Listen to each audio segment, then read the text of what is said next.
না না, সুদান্নর বাবা হংসধ্বজ ভাবছে ছেলে তো বিয়ে দিল, সুন্দরী বউ দেখে মনে মনে ভাবছে ছেলে আমার এবারে হরিনাম টরিনাম ছেড়ে দিয়েছে, এবারে একবার ছেলের ঘরে দরজার সামনে দাঁড়াবো। আগে তো প্রতিদিন ছেলের ঘরের ভিতর থেকে কৃষ্ণ নাম ভেসে আসতো, আজকে একবার দাঁড়াবো। ও মায়ের 1 বছর বিয়ের হয়ে গেছে, 1 বছর কেটে গেছে। এবারে একটা কথা তোমাদের বলে যাই, সুদান্ন চাইলে তো ঘর থেকে বেরিয়ে আসতে পারতো, বউয়ের সাথে একই ঘরে কেন থাকলো, আলাদা ঘরে থাকতে পারতো। সুধান্য একই ঘরে কেন থাকলো জানো? কারণটা হলো সুধান্য জানে সুপ্রভাকে ওর বাবা দেখাশোনা করে দিয়েছে, যদিও ঘর থেকে বেরিয়ে যায় তাহলে বাবাকে অপমান করা হবে, তাই অপছন্দ থাকা সত্ত্বেও ঘর থেকে বের হলো না, ওই বউকে নিয়ে ওই ঘরের মধ্যেই রইল। কিন্তু ফুলসজ্জার রাত্রিরে সুধান্য আর একটা প্রতিজ্ঞা করে দিয়েছিল, আস্তে আস্তে আস্তে প্রতিজ্ঞার একটা করে দিয়েছিল। প্রতিজ্ঞাটা কি? আবার কিছু হলো নাকি? প্রতিজ্ঞা করে দিল আর একটা। সুপ্রভা যখন বলেছিল হরিনাম তোমায় করতে দেবো না, জেলখানায় পচিয়ে গলিয়ে মারবো, তখন সুদান্য প্রতিজ্ঞা করেছিল যতই তুমি সুন্দরী হও আমি তোমার সাথে একই বিছানায় শয়ন করব না, আমি কোনদিন তোমার অঙ্গ স্পর্শ করব না। তাহলে ভীষণ ত্যাগ, এমন ত্যাগ যে কেউ আমরা ভাবতেও পারি না। সুন্দরী বউ ঘরে থেকেও সে তার দিকে ফিরেও তাকায় না, তার প্রতি কোনো তার যোগাযোগই নাই, শুধু কৃষ্ণ নামে। 1 বছর এইভাবে সংসার কাটছে। 1 বছর যখন হয়ে গেল, রাজা হংসধ্বজ একদিন চিন্তা করলো ছেলের তো বিয়ে হলো, 1 বছর হলো, দেখি ছেলের হরিনাম বন্ধ হয়েছে কিনা। বন্ধ হয়েছে কিনা জানবে বলে ছেলের ঘরে দরজার সামনেটা গেছে। বিয়ের আগে ছেলে তো কৃষ্ণ কৃষ্ণ করে চিৎকার করত, দেখি যদিও বাবা হয়ে ছেলের ঘরের সামনে দাঁড়ানো একেবারে অপরাধ, কিন্তু তবু আমি শুনবো যাতে ছেলের হরিনাম বন্ধ হয়েছে কি জানবো। আই দরজার সামনে গিয়ে দাঁড়িয়েছে, কানটা পেতেছে রাজা হংসধ্বজ। যেই কান পেতেছে অমনি ভিতর থেকে চিৎকার শুনতে পেল, এখনো সুদান্য চিৎকার করে কৃষ্ণ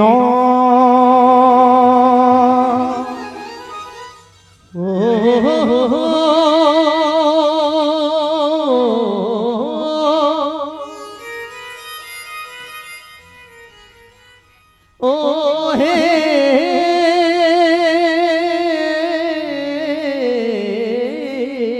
কৃষ্ণ,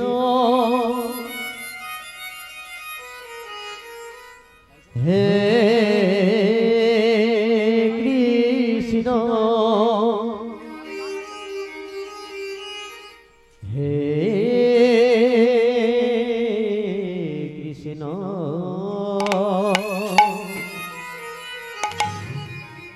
জয় নিতাই। হ্যাঁ, অনেক দূরে বাড়ি নাকি মা? আচ্ছা আচ্ছা আচ্ছা, জয় নিতাই। শোনা, সুদান্নর বাবা রাজা হংসধ্বজ দরজার কাছে দাঁড়িয়ে যখনই শুনতে পেয়েছে কৃষ্ণ কৃষ্ণ, দরজা ধাক্কা দিচ্ছে, এই যে সুদান্ন দরজা খোল। অমায়েরা সুদান্ন ছুটে এসে দরজা খুলেছে। বাবা, এত রাত্রিবেলা কি ব্যাপার, তুমি এখানে? সুদান্নকে দিকে তাকিয়ে রাজা হংসধ্বজ, হ্যাঁ রে, সুন্দরী বউ ঘরে তোর বিয়ে হলো, ঘরের ভিতরে আছে, তুই এখনো কৃষ্ণ কৃষ্ণ করিস? সুদান্য বলে দিল, বাবা কি করে ছাড়বো কৃষ্ণকে, কি করে ভুলবো কৃষ্ণকে? কৃষ্ণকে আমি ভুললেও কৃষ্ণ যে আমাকে ভোলে না বাবা, কৃষ্ণ নাম আমি ছাড়লেও কৃষ্ণ নাম যে আমাকে ছাড়ে না। চোখের জলে যেই কেঁদেছে রাজা হংসধ্বজ বলে, চোখের জল মোচ, অনেক কেঁদেছিস, তোর মতো ছেলে আমার কপালে এসেছে, জীবন আমার ধন্য, আমি কখনো ভাবিনি তোর মতো ছেলে পাবো। শোন, আমি এতদিন ভুল করেছি, তোর হরিনাম বন্ধ করতে চেয়েছি, আমি আজকে থেকে তোকে কথা দিলাম, এই তোর হরিনাম তুই আর একা করবি না, আমি গোটা রাজ্যের মানুষকে তোর সাথে হরিনাম করাবো। সুদান্য বলে, বাবা সবাই হরিনাম করবে? রাজা হংসধ্বজ বলে, এমনি করবে না, একটা উপায় বের করব, হরিনাম করতে সবাই বাধ্য হবে। ভক্তমণ্ডলী, ভক্তিমতী মায়েরা দেখো কিরাম চলছে। বাপ ছেলে এক হয়ে গেল। সুদান্য আর রাজা হংসধ্বজ। সুদান্য বলে, বাবা রাজ্যের সবাই হরিনাম করবে? বলে করবে, দাঁড়া এক্ষুনি ব্যবস্থা করছি।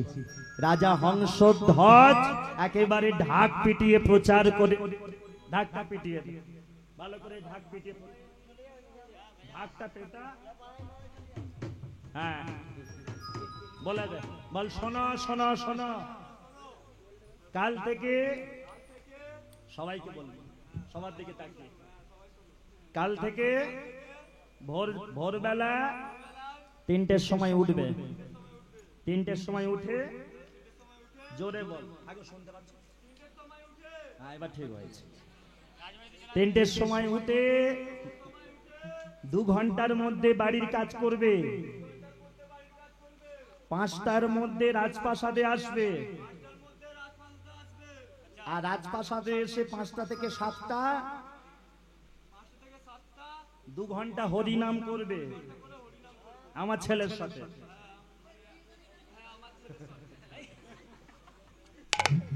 এই ঢাকিকে পয়সা দেবার মতো নয়, হ্যাঁ একেবারে পয়সা দেবার মতো নয়। প্রচার করে দিল। আসলে মাগো নিরামিষ খেয়ে খেয়ে গলা ওর বসে গেছে।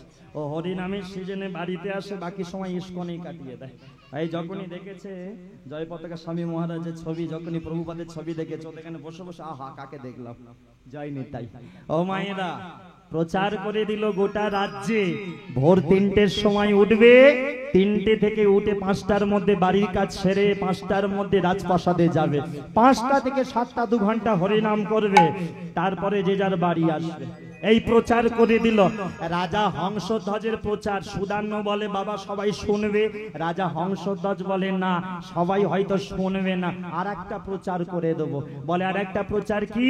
শোনো শোনো শোনো, যে যে আসবে না বলে ভাবছো, আর যে যে টাইমে আসবে না, যে একদমই আসবে না আর যে টাইমে আসবে না, রাজপ্রাসাদে রয়েছে বড় একটা কড়া।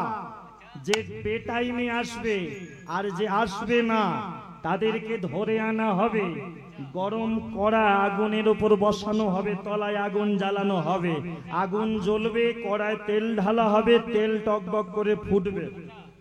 যে আসবে না আর যে ভুল টাইমে আসবে তাদেরকে ধরে নিয়ে গরম তেলেতে একেবারে মাছ ভাজার মতো ভেজে ফেলবে। ও মায়েরা, যারা যাব না বলে ভেবেছিল, যে কজন ভাবছিল ভোরবেলা উঠবো না, ঘুমাবো, যাব না, রাজা কি করবে, তাদের যেই শুনেছে তেলে ভাজবে না গেলে আর ভুল টাইমে গেলে, তারা আগের দিন রাত্রেবেলা আর ঘুমায় না। প্রতিদিন রাত জেগে ভোরবেলা বলে ওখানে হরিনাম করে এসে ঘুমাবো। ঘুমাতে গিয়ে লাস্টে তেলের কড়াই। সবাই মিলে একেবারে 5টার মধ্যে রাজপ্রাসাদে হাজির। কেন গেছে? হরিনাম করার জন্য। কি গো, রাজপ্রাসাদে সবাই হাজির হয়েছে হরিনাম করার জন্য না তেলের করার ভয়? মানে এখানে হরিনাম হচ্ছে, এখানে পাড়ার সবাই কিন্তু আসেনি, কিছু কিছু লোক আবার এখানে সেখানে বসে গল্প টল্পও করছে। কিন্তু এখানে যদি একবার তোতন জেঠু একবার বলে দিত, তোতন কাকু, যে যে হরিনাম শুনতে আসবে তাকে তাকে 500 টাকা করে দেয়া হয়। দেখতে যারা যে যেখানে আছে সবাই কিন্তু এখানে এসে বসতো। কিছু দিলে কিন্তু কিছু দেখবে সব দেওয়ার জন্য। যেই বলেছে তেলের করা, যারা হরিনাম কোনোদিন করে না তারাও চলেছে। বলে তেলের করার ভয়ে সবাই মিলে রাজপ্রাসাদে হাজির। ঘড়িতে 5টা বাজতে 5 মিনিট বাকি। রাজা হংসধ্বজ বলে, দেখ সবাইকে নিয়েছি, সুদান্য দেখ, আর তোকে একাকে হরিনাম করতে হবে না, এবার সবাইকে নিয়ে হরিনাম তুই শুরু করে দে। বাস শুরু করে দিল হরিনাম। ওই রাজপ্রাসাদে 5টা থেকে 7টা। তোমরা করবে তো নাকি? বলছি তোমরা করবে? ভালো করে দেখবি, যে যে তালি দেবে না তাদের জন্য তেলের কড়া। এটা লক্ষ্য রাখ, যে যে তালি দেবে না তাদের জন্য তেলের কড়া। জয় নিতাই। চলো সবাই মিলে শুরু করে দিই একসাথে। প্রেম কৃষ্ণ কৃষ্ণ কৃষ্ণ কৃষ্ণ কৃষ্ণ কৃষ্ণ কৃষ্ণ হে। কৃষ্ণ কৃষ্ণ কৃষ্ণ কৃষ্ণ কৃষ্ণ কৃষ্ণ কৃষ্ণ হে কৃষ্ণ কৃষ্ণ কৃষ্ণ কৃষ্ণ কৃষ্ণ কৃষ্ণ কৃষ্ণ হে কৃষ্ণ কৃষ্ণ কৃষ্ণ কৃষ্ণ কৃষ্ণ কৃষ্ণ কৃষ্ণ হে। সবাই তালি দিচ্ছে, মোটামুটি দিচ্ছে না, একজনও বাদ গেলে তেলের করা ভালো করে দেখ। আরেকবার চান্স নাও। কৃষ্ণ কৃষ্ণ কৃষ্ণ কৃষ্ণ কৃষ্ণ কৃষ্ণ কৃষ্ণ হে কৃষ্ণ কৃষ্ণ কৃষ্ণ কৃষ্ণ কৃষ্ণ কৃষ্ণ কৃষ্ণ হে কৃষ্ণ কৃষ্ণ কৃষ্ণ কৃষ্ণ কৃষ্ণ কৃষ্ণ কৃষ্ণ হে। হরি নাম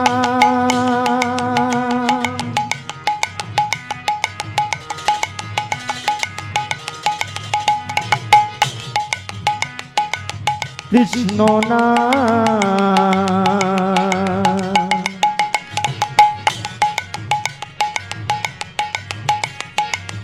গেয়ে যা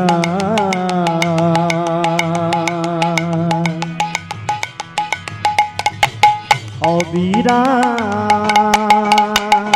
সবাই মিলে একসাথে তালি দিতে দিতে হরি নাম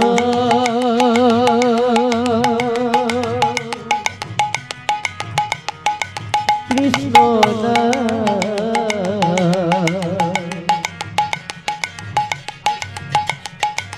গেয়ে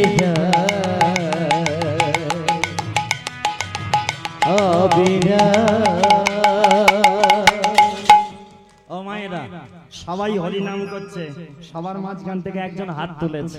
কে? একজন ব্রাহ্মণ হাত তুলে বলে দিল, এই যে মহারাজ, বস বস বস, এই যে মহারাজ হরিনাম যে করব 2 ঘন্টা করে প্রতিদিন, আপনি বললেন হরিনাম না করলে আপনি তো বললেন তেলে কড়াই ভাজা হবে, আর করলে আমরা কি পাবো? করলে তো কিছু দিতে হবে, নালে কেন করব? রাজা হংসধ্বজ বলে দিল, শোনো, প্রতিদিন 2 ঘন্টা করে রাজপ্রাসাদে হরিনাম করো, কথা দিলাম তোমাদের কৃষ্ণ দর্শন করাবো, কৃষ্ণকে দেখাবো তোমাদের। সবাই বুঝে নিল, তাহলে তালি দিয়ে হরিনাম করলে কৃষ্ণ দেখতে পাবো। এবারে যে ব্রাহ্মণ হাত তুলে বলেছিল কৃষ্ণকে যে দেখাবেন, কৃষ্ণকে এখানে আসবে কেন? রাজা হংসধ্বজ তখন বলে দিল, ওই যে শুরুতে বলেছিলাম অশ্বমের যজ্ঞের কথা, হংসধ্বজ এবারে বলছে, শোনো, তোমরা যদি 2 ঘন্টা করে হরিনাম করো, যুধিষ্ঠির মহারাজের ঘোড়া, হস্তিনাপুরের যজ্ঞের ঘোড়া, আমি কানে শুনেছি, ওই ঘোড়া আমাদের রাজ্য ভদ্রাপুর, আমাদের রাজ্যের পাশের রাজ্যে এসে গেছে। ওই ঘোড়া যখন আমাদের রাজ্যে আসবে, ঘোড়াটাকে আমরা বাপ ছেলে দুজনে মিলে বেঁধে রাখবো।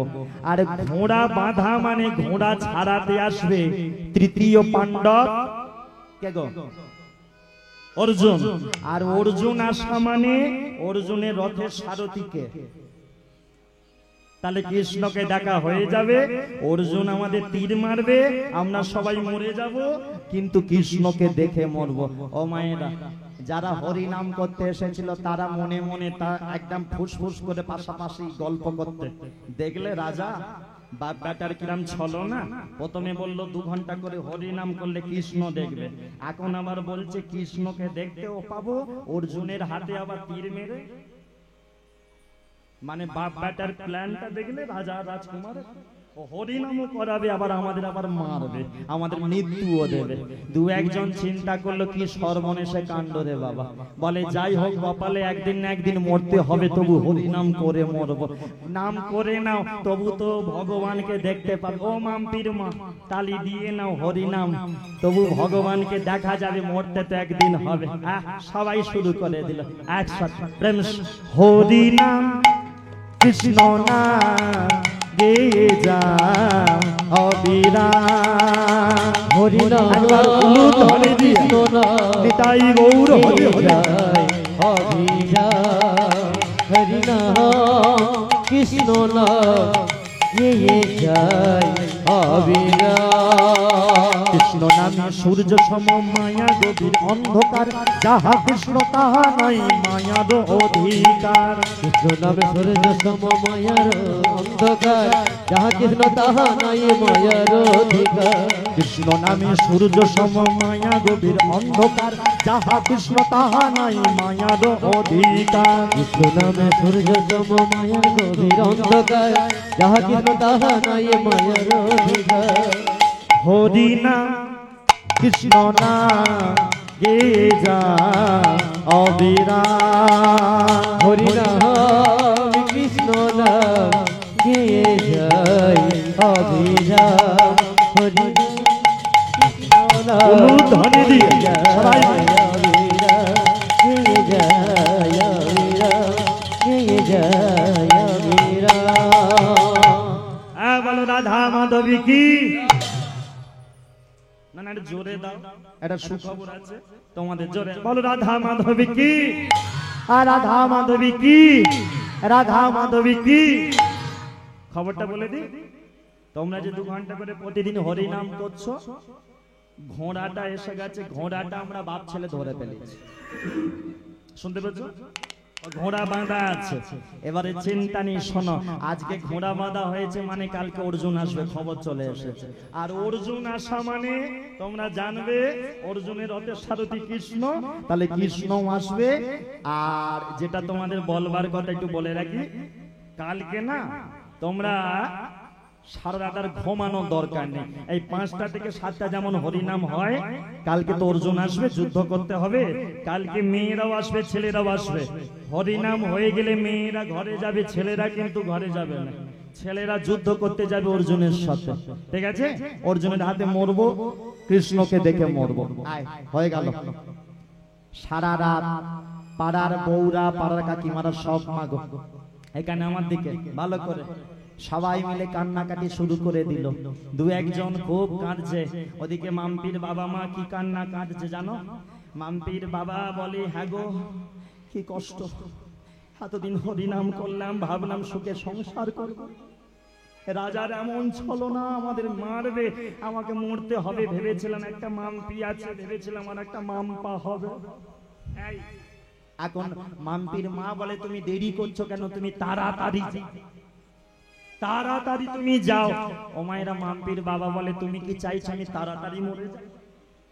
হ্যাঁ তাড়াতাড়ি যেতে বলেছি। মাম্পির মা বলে, না ওই জন্য নয়, আসলে তীর মারামারি হয়, ওখানে ফাঁক ফকরে দিয়ে তুমি বেঁচেও যেতে পারো, কিন্তু লেট করে গেলে নিয়ম করা আছে, লেট হলে কি করবে গো? লেট হলে গরম তেলের কড়াই, ওখানে তুমি গ্যারেন্টি মরবে। অতএব টাইমে পৌঁছে যাও। মাম্পির বাবা মা টাইমে পৌঁছে এলো, কিন্তু যার জন্য এত কাণ্ড সেই সুধান্য কোথায়? সুধান্য আর সারা রাত ঘুমায়নি, রাত্রিবেলায় চলে গেল গঙ্গার ঘাটে, গঙ্গায় দেবীকে প্রণাম করে বলে, হে মা পতিত পাবনী গঙ্গা, আজকে তোমার কৃপায় আমার জীবন ধন্য, কালকে অর্জুন আসবে, কৃষ্ণ আসবে, আমি কৃষ্ণ দর্শন করব। আর এই মা গঙ্গাকে প্রণাম করে সোজা ঘরের দিকে এলো। স্নান করে ঘরে এসে দাদুর সঙ্গে তিলক, সুন্দর করে তিলক তিলক করে সেজে গুজে জপের মালা জপ করে ঘর থেকে বাইরে বেরোতে যাবে। যেই না ঘর থেকে বাইরে বেরোতে যাবে, এদিকে আমার দিকে সবাই, ঘর থেকে চৌকাটের বাইরে একটা পা দিয়েছে, হঠাৎ বিছানার দিকে তাকিয়েছে। ও বিছানার দিকে তাকিয়ে দেখতে পেল ঘুমাচ্ছে। এখন বিছানায় কে ঘুমাচ্ছে? আস্তে আস্তে জোরে বলো, বাবা বসো, শোন,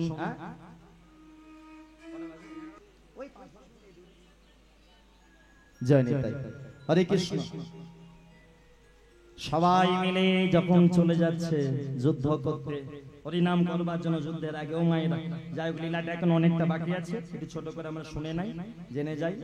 যেটা বলছিলাম, সুধান্য ঘর থেকে বেরোতে যাবে, সুপ্রভা হঠাৎ হাতটা টেনে ধরেছে। সুপ্রভা বলে দিল, যাবার আগে তুমি আমাকে একটা সন্তান দিয়ে যাও। স্ত্রী হয়ে স্বামীর কাছে চাওয়াটা তার ভুল নয়। সুধান্য বলে দিল, এখন সন্তান দেওয়ার সময় নয়। একটু ছোট করে সংক্ষেপে লীলাটা একটু শেষ করার চেষ্টা করি, ঠিক আছে? আগে পরে দল থাকলে এটাই সমস্যা। তো যাই হোক, সুধান্য ঘর থেকে বেরোতে যাবে, সুপ্রভা হাতটা ধরে একটা সন্তান দিয়ে যাও। সুধান্য বলে দিল, এটা সন্তান দেওয়ার সময় নয়। তাহলে কি হবে? বলে, তুমি আমার স্বামী, আমি তোমার স্ত্রী, সন্তান তোমাকে দিতেই হবে। স্ত্রীর প্রতি স্বামীর কর্তব্য। সুপ্রভা কথাটা ভুল বলছে না, সুপ্রভা জানে স্বামী গেলে আর ফিরবে না, সেই কারণে সুধান্য সুপ্রভার আবদার মেটাতে গিয়ে, স্বামীর প্রতি কর্তব্য মেটাতে গিয়ে সুধান্য কি করলো জানো? সুপ্রভাকে নিয়ে ঘরে ঢুকলো তার স্ত্রীর প্রতি ধর্ম কর্তব্য পালন করার জন্য, সন্তান দেওয়ার জন্য। এদিকে টাইম কিন্তু ঘড়ির কাঁটা বনবন করে সময় চলিয়া যায় নদীর স্রোতে। ঘড়িতে ওদিকে 5টা পেরিয়ে গেছে, অনেক সময় হয়ে গেছে। ওদিকে রাজা হংসধ্বজ বলে দিল, সবাই এসে গেছো? সবাই এসেছো তো? কিন্তু সবাই এসেছে, সুধান্য এখনো আসেনি। কেন? সুধান্য এখনো তার স্ত্রী সুপ্রভার কাছে এখনো ঘরেতে সে বন্দী হয়ে রয়েছে, তার এখনো আশা হয়ে ওঠে। সবাই এসে গেছে। নিয়ম ছিল সময় না আসলে তেলের কড়ায়, গরম তেলের কড়ায় ঝাঁপ দিতে হবে। সেই যে ব্রাহ্মণ হাত তুলে বলে দিল, শোনো মহারাজ, সবাই এসেছে কিন্তু একজন আসেনি, সেটা হলো আপনার ছেলে সুধান্য। রাজা হংসধ্বজ বলে দিল, তোমরা ভুল করছো, আমার ছেলে আসেনি। আরে বাবা, আমার ছেলে পিছনেই কোথাও আছে, আমার ছেলের জন্যই তোমাদেরকে হরিনাম করাচ্ছি, তোমরা ভুল করছো, আমার ছেলে এসেছে, দেখো কোথাও আছে। সবাই খোঁজ নিল, না না না, সুধান্য আসেনি, সে এখনো ঘরের ভেতরে। একজন পাহারাদার এসে খবর দিল, মহারাজ, সুধান্য বাবা এখনো ঘরের ভিতরে তার স্ত্রী সুপ্রভার কাছে রয়েছেন। রাজা হংসধ্বজের মাথাটা সবার কাছে হেঁট হয়ে গেল। ছেলের জন্য আমি সবাইকে 2 ঘন্টা করে হরিনাম করাচ্ছি, ছেলের জন্য আমি সবার কাছে ছোট হয়েছি, আজকে আমার ছেলেই এলো না। নিয়ম সবার জন্য এক। তোমরা কে আছো? তাড়াতাড়ি যাও, তেলের কড়া বসা। আমার ছেলে হোক, আমার যেই হোক, তেলের কড়ায় ওকে ঝাঁপ দিতেই হবে। নিয়ম সবার জন্য এক, আমার ছেলে বলে ছাড় নয়। বস, আগুন জ্বালাও, কড়া বস। ঘড়িতে যখন দেখতে দেখতে 7:30, কড়া বসানো হলো, আগুন জ্বালানো হলো, দাউ দাউ করে আগুন জ্বলছে, কড়াই টকবক করে তেল ফুটছে। সুধান্য যখন 7:30 বাজে, বিছানা শয্যা ত্যাগ করে আবার স্নান করে আবার দাদুর সঙ্গে তিলক করে ছুটতে ছুটতে রাজপ্রাসাদে আসছে। সবাই যেখানে দাঁড়িয়ে সেখানে এসে ছুটে, বাবা बाबा আমি চলে এসেছি বাবা। पिताजी मैं आ गया, चलिए कृष्ण दर्शन में जाएंगे, चलिए पिताजी चलिए। चुप कर, কুলাঙ্গার হতভাগা, চুপ কর। লজ্জা করে না তোর? তোর জন্য আমি সবাইকে ভোরবেলা উঠিয়ে 2 ঘন্টা করে হরিনাম করাচ্ছি, আর তুই কিনা আজকে কৃষ্ণকে দর্শন করতে যাব, আর তুই কিনা আজকে বৌমার সাথে। নিয়ম সবার জন্য এক। সুধান্য ক্ষমা বাবা, আমার ভুল নয় বাবা, আমার ভুল নয়। সুপ্রভা এমন একটা সময় আমাকে এমন এক আমার স্ত্রীর প্রতি কর্তব্য। চুপ কর, তোর কর্তব্য মেটাতে গিয়ে তুই সবার কাছে আমার মাথা হেট করে দিয়েছিস, অতএব তোকে গরম তেলের কড়ায় ঝাঁপ দিতেই হবে। তেল ফোটাও, আমার ছেলে ঝাঁপ দেবে, ও আমার ছেলে হোক আর যেই হোক, নিয়ম সবার জন্য এক। দেখো মা, এটা কেমন জিনিস হলো। রাজার ছেলে সুধান্য, জীবনটা তার কেমন চলছে, খালি পরীক্ষায় পড়তে হচ্ছে, খালি পরীক্ষা। তেলের কড়ার ধারে গিয়ে দাঁড়িয়েছে, সবার কাছে হাত জোর করে, হ্যাঁ গো, তোমরা কিন্তু সময়ের কাজ সময়ে করো, আমি কিন্তু যাচ্ছি, তোমরা সময়ের কাজ সময়ে করো। সুধান্য ঝাঁপ দিতে যাবে, এমন সময় সুপ্রভা এসে দাঁড়িয়েছে। সুপ্রভা দূর থেকে স্বামীকে দেখে, তুমি এখনো ঝাঁপ দাও? সুধান্য মনে মনে ভাবছে, একটা বউ পেয়েছি, আমাকে তেলের কড়ায় ঝাঁপ দিতে হচ্ছে, বউ বলছে এখনো ঝাঁপ দাও, তাড়াতাড়ি দাও। এমন বউ যেন কারো কপালে না আসে। রাজা হংসধ্বজ বৌমাকে বলছে, বৌমা তোমার মাথা খারাপ হয়ে গেছে, স্বামী চলে যাবে বলে, ছেলে তেলে পড়লে ও যে মরে যাবে, তোমার শীতের সিঁদুর মুছবে। সুপ্রভা বলে দিল, বাবা ভুল আমার নয়, ভুল আপনার হচ্ছে। কেন? তেলের কড়ায় ঝাঁপ দিলে আপনার ছেলের কিছু হবে না। বলে, কি বলছো? আগুন জ্বলছে, দাউ দাউ করে তেল টকবক করে ফুটছে, কিছু হবে না মানে? বলে, হ্যাঁ, কারণ কেউ দেখেনি, আমি দেখেছি। সারাটা বছর, পুরো 1 বছর আপনার ছেলে আমার মতো সুন্দরী বউ তো দূরে থাক, কোনোদিন আমার দিকে ফিরেও তাকায়। ও সারাটা বছর প্রত্যেকটা দিন রাত্রিবেলা চোখের জলে কৃষ্ণ চরণ শুধু পুজো করেছে। আপনার ছেলে মরবে না বাবা, আপনার ছেলে মরবে না। সুধান্য ঝাঁপ দেবার আগে শেষবারের মতো তোমরা ভালো থেকো। আমি তো চললাম, আমার জীবনে কৃষ্ণ দেখা হলো না, তোমরা ভালো থেকো।